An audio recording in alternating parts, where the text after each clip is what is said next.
Bonsoir tout le monde, ça va bien? Merci beaucoup pour la musique.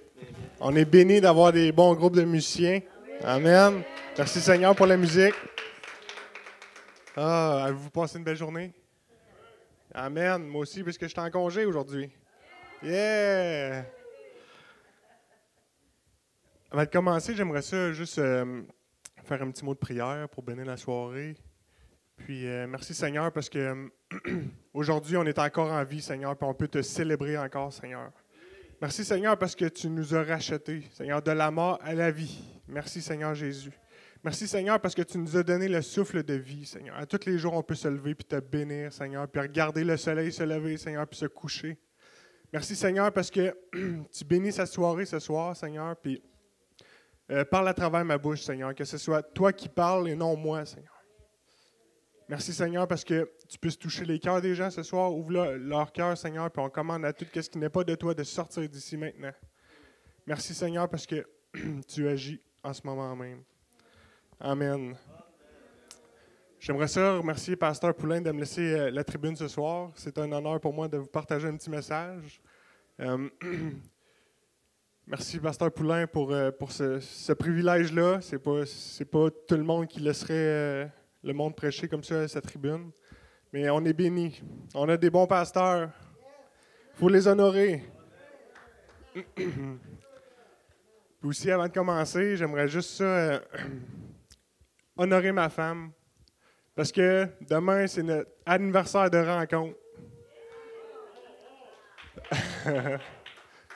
C'est important pour moi. Peut-être que pour plusieurs, ça peut paraître gaga, bébé. Mais pour moi, c'est important parce que c'est dans ces moments-là qu'on se rappelle ce que Dieu a fait. Puis, je suis honoré de t'avoir rencontré, ma femme. Je t'aime!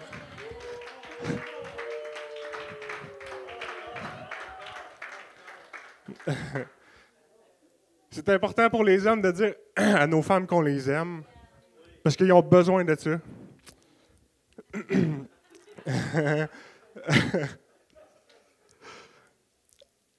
Avant, je n'étais pas capable de dire que j'aimais, mais aujourd'hui, j'en profite parce que Dieu me l'a donné. Il m'a donné de l'amour. Je le redonne.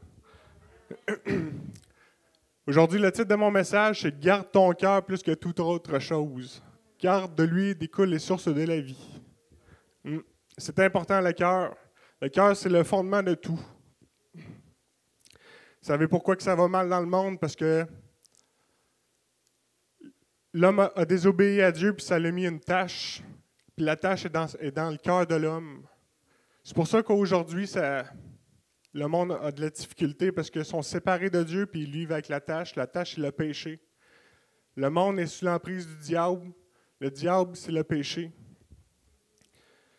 Puis comme pasteur dit si bien, quand on est en Jésus, quand on vient à Jésus, Dieu nous met dans sa parole. Il nous cache dans sa parole. Puis quand on est caché dans sa parole, le sang de Jésus vient couvrir nos cœurs. On est avec la tâche, mais le sang de Jésus fait disparaître cette tâche-là. C'est pour ça que c'est important de rester en Jésus, parce que la condamnation n'est plus. Mais quand on sort un petit peu, la condamnation revient, parce qu'on n'est plus sous l'abri du Très-Haut. J'aimerais ça qu'on commence avec un petit passage, si vous pouvez venir avec moi dans Proverbe 16. Aujourd'hui, ça va être, je vais parler beaucoup de moi, parce que je me suis pris un exemple. Parce que je crois que je suis le meilleur exemple à vous donner. Je ne veux pas prendre la vie des autres, parce que je vais prendre ma vie à moi. Puis j'espère que ça va pouvoir aider des gens aussi à faire les bons choix dans la vie. Peu importe l'âge, on a beau être vieux, jeune, on a toujours des choix à faire. Il faut garder notre cœur à tous les jours. C'est pour ça que la parole, elle nous dit de renouveler nos pensées à tous les jours, parce que le cœur, il peut être affecté à tous les jours. L'ennemi fait la guerre à l'âme. L'âme, c'est quoi? C'est le cœur de l'homme. Oups, excusez, j'ai juste ça. Le cœur de l'homme, il est composé du caractère, la personnalité, la volonté, la pensée et les émotions. Tout ça, c'est dans le cœur, c'est ce qui forme le cœur, l'âme. Puis c'est important de garder ces choses-là. On va lire dans Proverbe 16 à partir du verset 17. Moi, quand je suis revenu à Jésus, quand j'ai reconsacré ma vie à Dieu, on m'a souvent dit, c'est pas la première fois que je le dis, mais on m'a souvent dit de lire les Proverbes. C'est sur ça que j'ai basé mon fondement, parce que les Proverbes, c'est la sagesse de Dieu. Puis si on veut prendre les bonnes décisions dans la vie, mais je crois qu'il faut commencer par ce livre-là. Ça dit dans Proverbe 16, verset 17, « Le chemin des hommes droits, c'est d'éviter le mal. Celui qui garde son âme ou son cœur veille sur sa voie. L'arrogance précède la ruine et l'orgueil précède la chute. Mieux vaut être humble avec les humbles que de partager le butin avec les orgueilleux. Celui qui réfléchit sur les choses trouve le bonheur. » Ça, c'est quelque chose que j'ai appris. J'ai appris à beaucoup réfléchir parce que souvent, quand j'étais dans le monde, je prenais des décisions, puis la plupart des gens sont comme ça, sans penser aux conséquences qui peuvent arriver.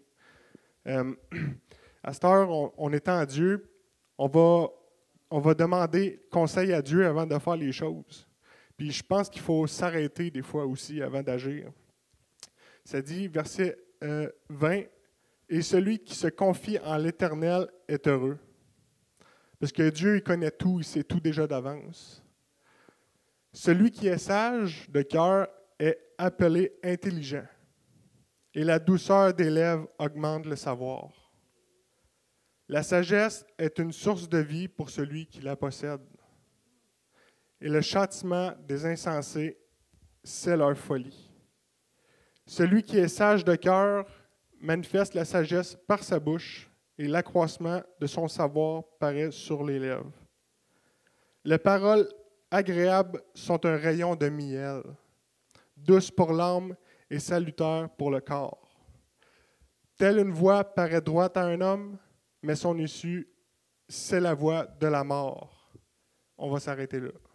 C'est tellement un passage qui dit beaucoup de choses, mais c'est tellement vrai. Ça finit telle voie paraît droite à un homme, mais son issue, c'est la voie de la mort. Souvent, on peut penser qu'on prend des bonnes décisions, mais ça nous emmène dans des sentiers qu'on ne connaît pas trop, puis finalement, c'est pas trop bon, puis on s'éloigne de Dieu. Mais c'est ce qui est arrivé dans ma vie. J'ai déjà conté mon témoignage, mais quand j'étais plus jeune, j'avais accepté Jésus, j'ai eu un bon fondement, des bons parents qui m'ont élevé bien, selon leurs connaissances. J'avais un bon fond, mais je n'avais pas Dieu. Un jour, j'ai fini par connaître Jésus, puis ça m'a apporté à prendre des décisions dans ma vie. J'ai pris des bonnes décisions pour un temps, mais après ça, l'ennemi est venu. Puis, pour moi, ça m'a amené à ma chute. J'ai sorti, avant de continuer, j'ai sorti un autre personnage qui a pris des moins bonnes décisions dans sa vie, puis ça l'a amené peut-être à sa chute, puis même, je pense, au raccourciment de sa vie. On ne le lira pas, mais c'est Samson. Tout le monde connaît l'histoire de Samson.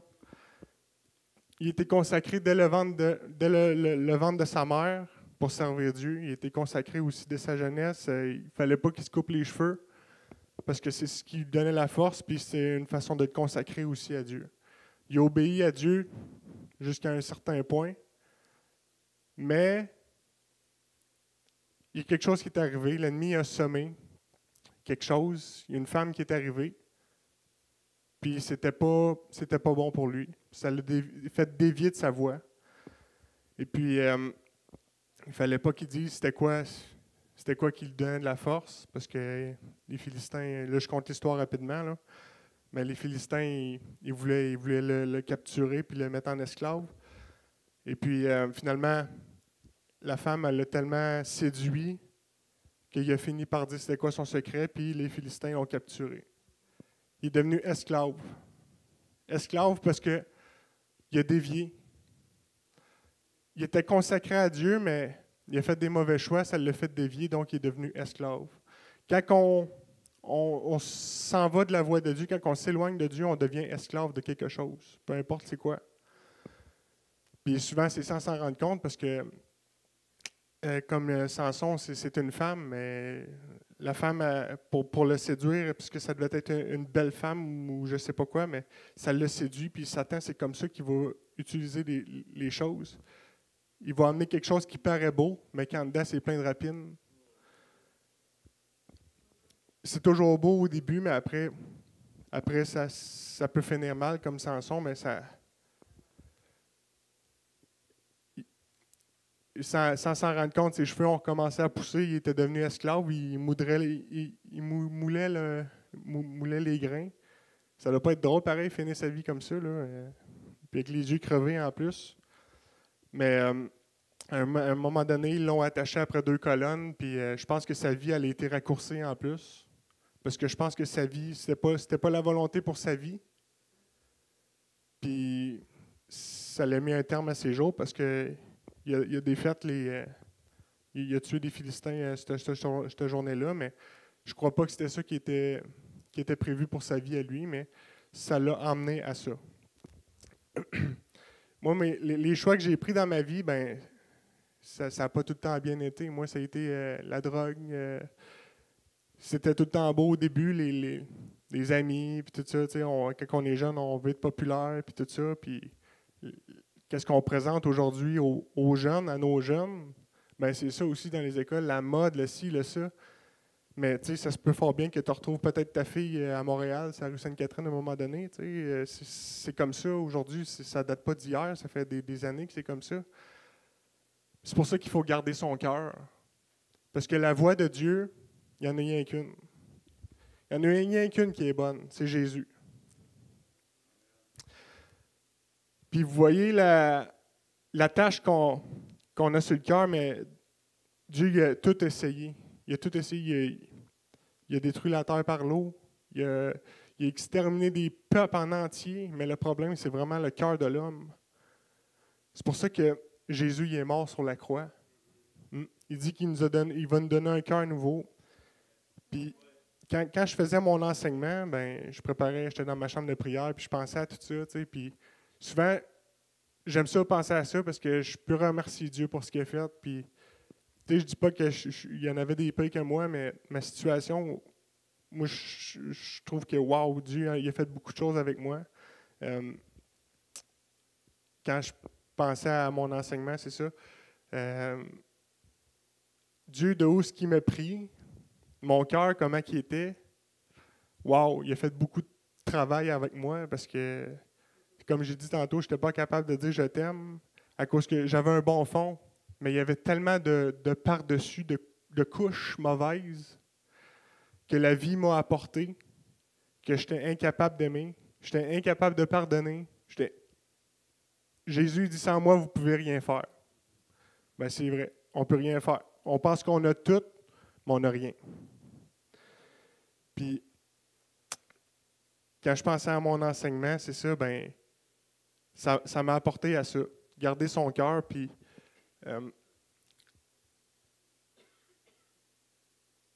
ça m'a apporté à je ne sais pas comment dire ça, mais à être humble.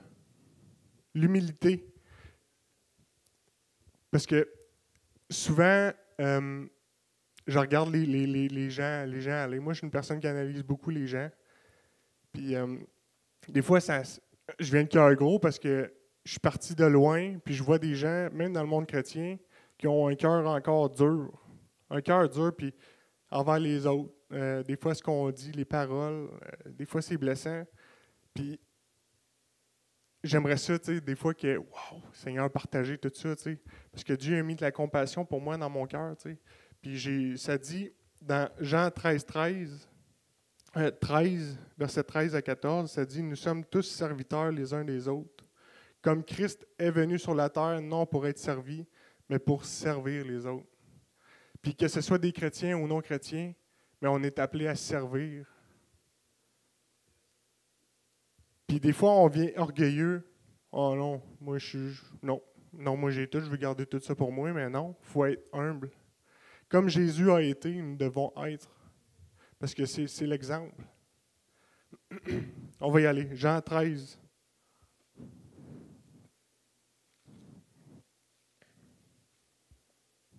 Jean 13, verset 13.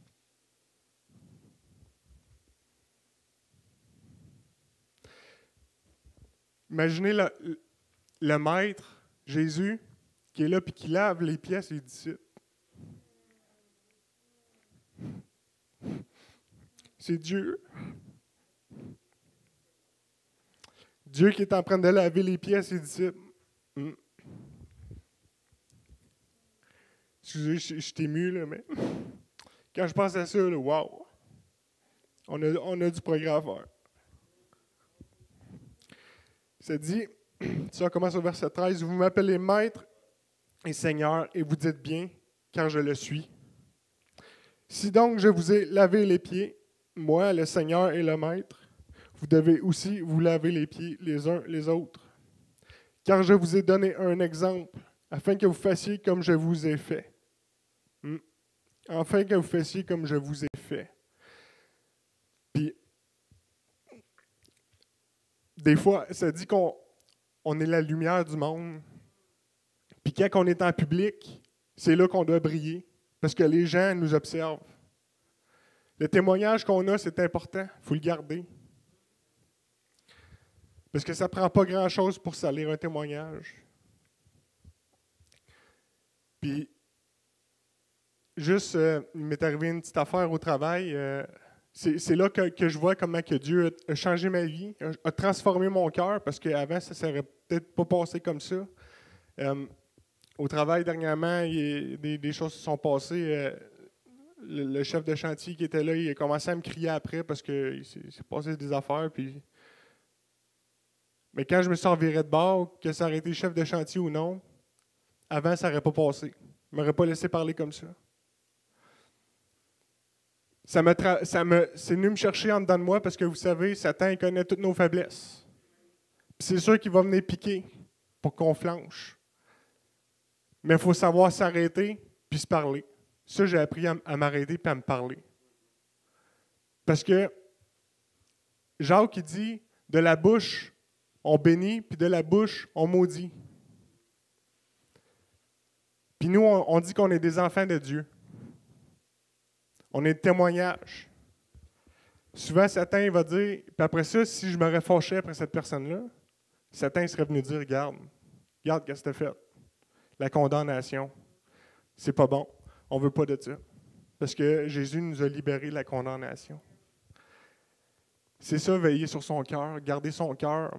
Des fois, on parle des gens, il y a un mauvais caractère, cette personne-là, ci et ça. Mais à la place de regarder son caractère, regarde son cœur. Parce que son cœur, tu ne sais pas s'il est blessé. Tu ne sais pas si cette personne-là, par où qu'elle a passé. À la place, prie pour cette personne-là. On a une bonne volonté. On a tous une bonne volonté, mais si le cœur il est sans Jésus, on n'est pas capable de rien faire. La volonté, c'est Dieu qui la met en nous. Même s'il arrive en bien, en mal dans le monde, c'est à cause du cœur de l'homme. Oui, on fait des bonnes choses, mais il y a aussi beaucoup plus de mauvaises choses parce que le cœur de l'homme n'est pas bon. Puis il doit être changé. Les problèmes de personnalité aussi qu'on voit dans le monde, puis il ne faut pas... mais c'est parce que ces gens-là sont détruits, ils ont besoin d'être sauvés. Puis avant, moi j'aurais ri des personnes qui ont ce problème-là, mais je sais à cette heure pourquoi ils ont des problèmes de personnalité, ces gens-là. Parce qu'ils ont un cœur démoli, ils ont un cœur en mille miettes. Puis ce cœur-là, c'est seulement Jésus qui peut le guérir. Il faut prier pour ces gens-là. Il ne faut pas les mettre de côté. Il faut les inviter à venir à l'assemblée. Parce que ces gens-là, ils ont besoin de recevoir. Une personne qui a des émotions aussi, il ne faut pas se laisser guider par ses émotions, parce que les émotions sont changeantes. C'est pas stable, une émotion. Hop, un matin, tu peux te lever, tu vas être bien. L'autre matin, tu vas te lever, tu ne seras pas bien. Il ne faut pas être guidé par ses émotions. Mais il faut être guidé par la parole de Dieu, par le Saint-Esprit. C'est pour ça qu'il faut aller dans le lieu secret. Parce que le lieu secret va te révéler c'est quoi la pleine volonté de Dieu pour ta vie. Il va changer tes pensées, ta personnalité, ton caractère.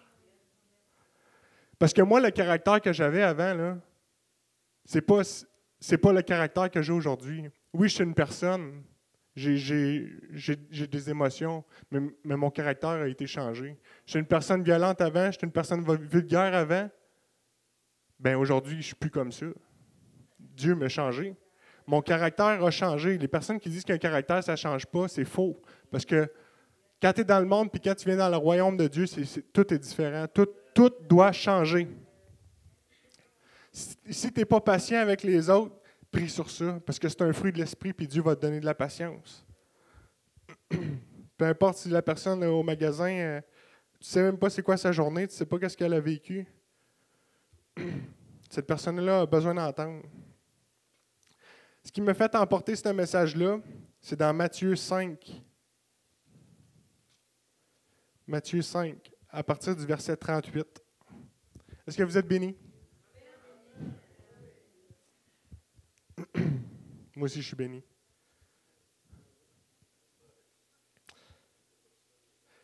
Quand j'ai lu ça, là, waouh, Seigneur, sans toi, comment je ferais pour faire ça? Je ne dis pas que je suis parfait, je ne suis pas parfait, parce qu'on a tout à être transformé de jour en jour. Tout le long de notre vie. Il n'y a pas personne ici qui va « Ah oui, vous êtes parfait, vous? » Non, il n'y a pas personne qui est parfait. Il y a juste Dieu qui est parfait.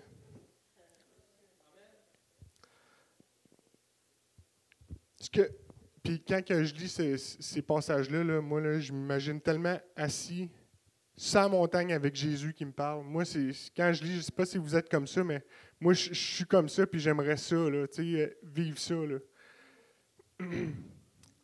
Ça dit, vous avez appris qu'il a été dit œil pour œil et dent pour dent. Avant, c'était comme ça. Je me vengeais toujours. Je me faisais faire quelque chose, mais tu vas voir, ça va être pire, qu'est-ce que je vais te faire? C'était comme ça. Mais moi, je vous dis de ne pas résister aux méchants. Si quelqu'un te frappe sur la joue droite, présente-lui aussi l'autre. C'est fou parce que des fois, il faut se parler un peu dans notre tête parce qu'il faut se mettre en contexte. Si une situation arriverait, je pense que c'est sûr que s'il y a quelqu'un qui attaquerait ma femme, c'est sûr que ça ne se passerait pas comme ça parce que je dois protéger ma femme. Mais si quelqu'un me frappe, est-ce que je vais redonner un coup? Des fois, c'est touché un petit peu. Mais je me mets tout le temps en contexte avec Jésus. Qu'est-ce que Jésus ferait? Jésus s'est fait frapper, cracher dessus, arracher la barbe. Il n'a jamais levé un doigt. Jamais levé la voix. C'est ce qu'on doit faire. Ben moi, je crois. Parce qu'avant, j'étais quelqu'un qui était tout le contraire de ça. J'aimais ça me battre, j'aimais ça faire ci, j'aimais ça faire ça. Mais aujourd'hui, non, je me laisserai faire. Parce que Dieu dit à moi la vengeance et à moi la rétribution. Des fois, c'est difficile parce qu'on ne le voit pas. On ne le voit pas tout de suite. On aimerait ça que Dieu le fasse payer tout de suite. Mais non, Dieu fait grâce. Comme nous, il faut pardonner.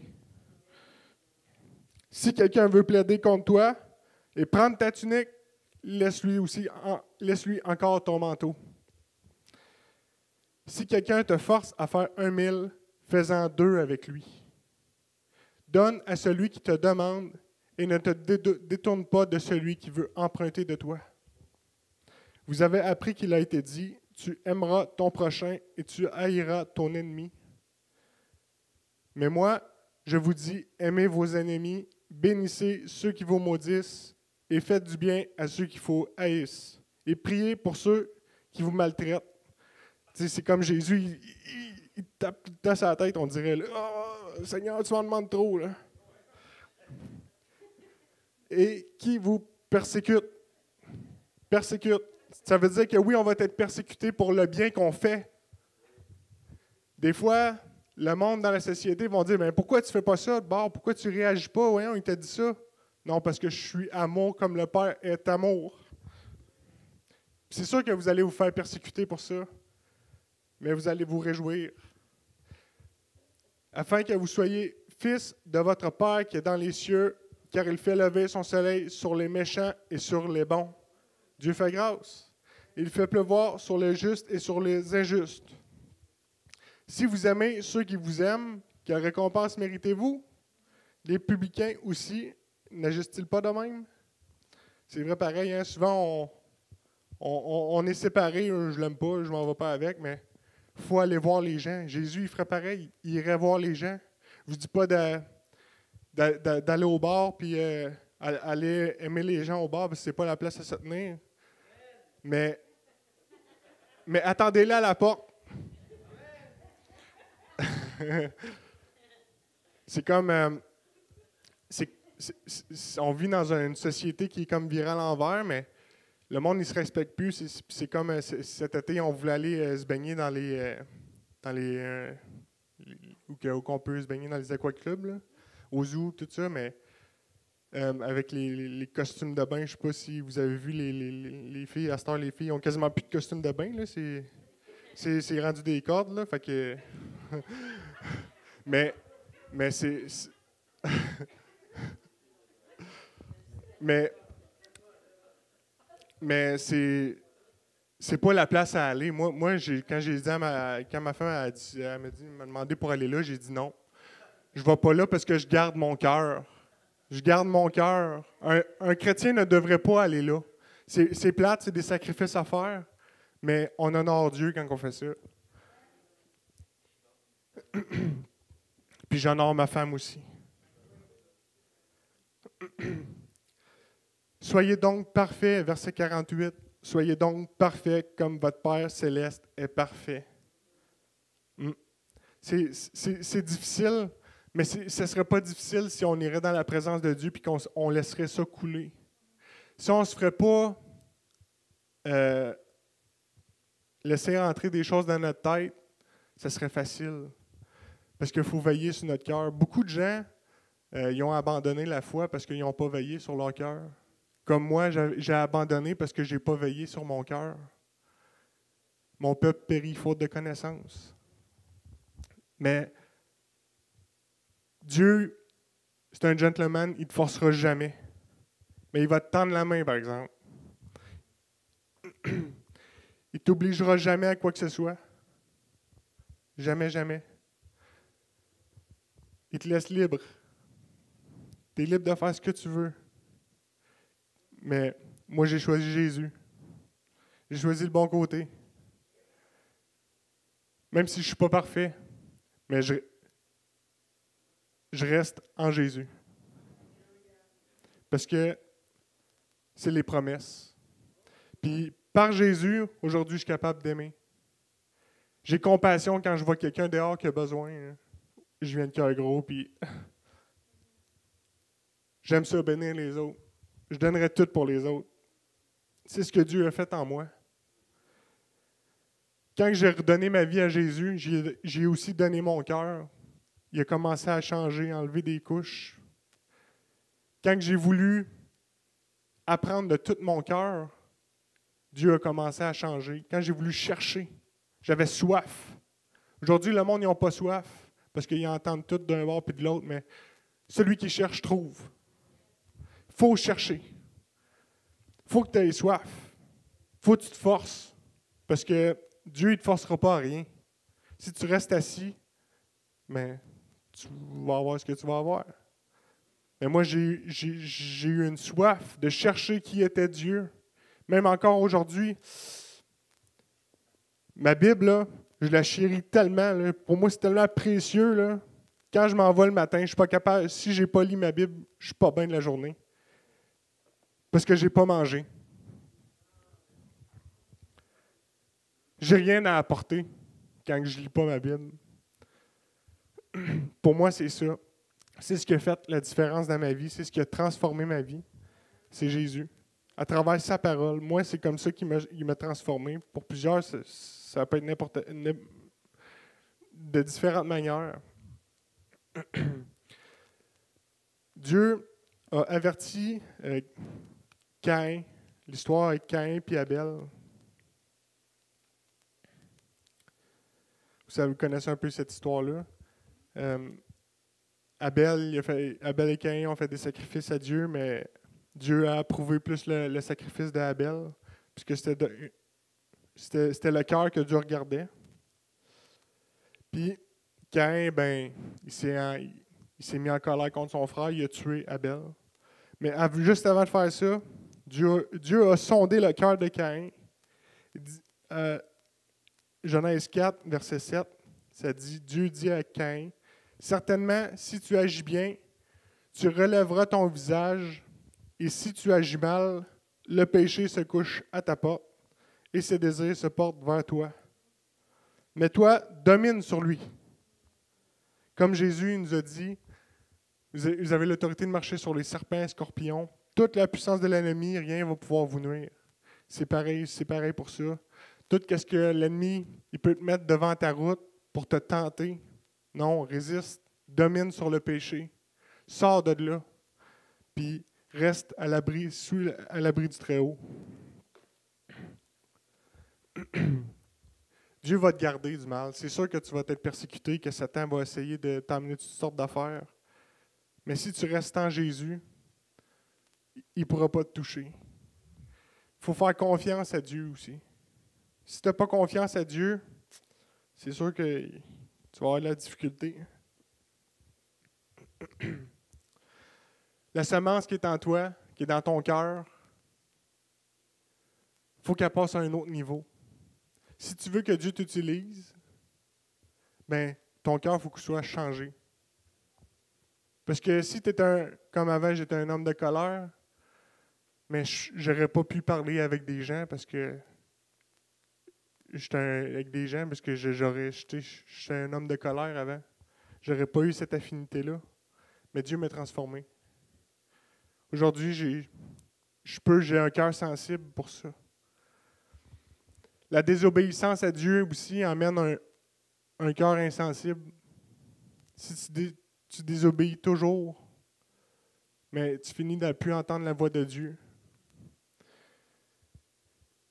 Puis ça, il n'y a personne qui veut ça.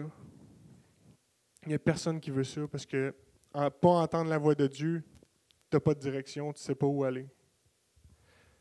Mais aujourd'hui, Jésus t'appelle. Ça dit, les brebis entendent sa voix et elles le suivent. Fait que vous ne pouvez pas vous tromper de chemin. Si tu entends sa voix, mais suis sa voix. Mets ta vie sur le sacrifice. Donne ta vie en sacrifice à Dieu, puis ça va tout te revenir. Rien de qu'est-ce que tu vas abandonner, Dieu ne va pas te redonner. Des fois, ça fait mal. Ça fait mal. Je vous le dis que ça fait mal. C'est pas drôle. Mais après ça, pensez toujours après. Le meilleur est à venir. C'est le message que j'avais pour vous ce soir. Gardez vos cœurs. Puis en plus, avec les moments qu'on vit, il y a tellement de choses qu'on voit à la télévision, d'influence, comme je pourrais dire. Des fois, c'est difficile. Mais aller dans le lieu secret pour savoir c'est quoi la volonté de Dieu. C'est simple comme ça. Parce que notre vie, elle ne nous appartient plus.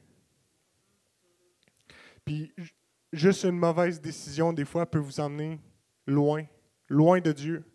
Puis, on ne veut pas ça. Parce que quand, après ça, on revient, des fois, c'est difficile à revenir. Puis, ça prend des délivrances après, puis c'est pas le fun. J'espère que vous avez été bénis ce soir. Mais juste avant de terminer, être humble,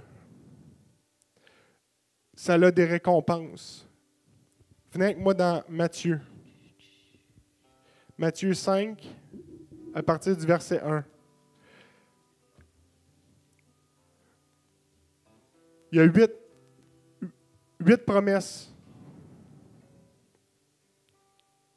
que Jésus nous a données pour nous encourager à avoir un bon cœur. Parce que, oui, on souffre. On souffre. Parce que Jésus, il a dit qu'on va souffrir. Mais après ça, on va être béni. Verset 1, ça dit, voyant la foule, Jésus monta sur la montagne, et après qu'il se fut assis, ses disciples s'approchèrent de lui. Puis, ayant ouvert la bouche, il les enseigna, il dit, « Heureux les pauvres en esprit, car le royaume des cieux est à eux. » Être pauvre en esprit, ça veut dire dépendre de la puissance de Dieu. Parce que, comme j'ai dit tantôt, sans lui, on ne peut rien faire.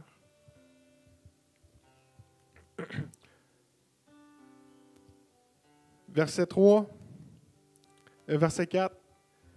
Heureux les affligés, car ils seront consolés. Jésus l'a dit, il nous a envoyé un consolateur, le Saint-Esprit. Vous n'êtes jamais seul. Heureux les débonnaires, car ils hériteront la terre promise. Être débonnaire, ça veut dire les personnes douces. Être doux, des fois, c'est tu gagnes avec Dieu.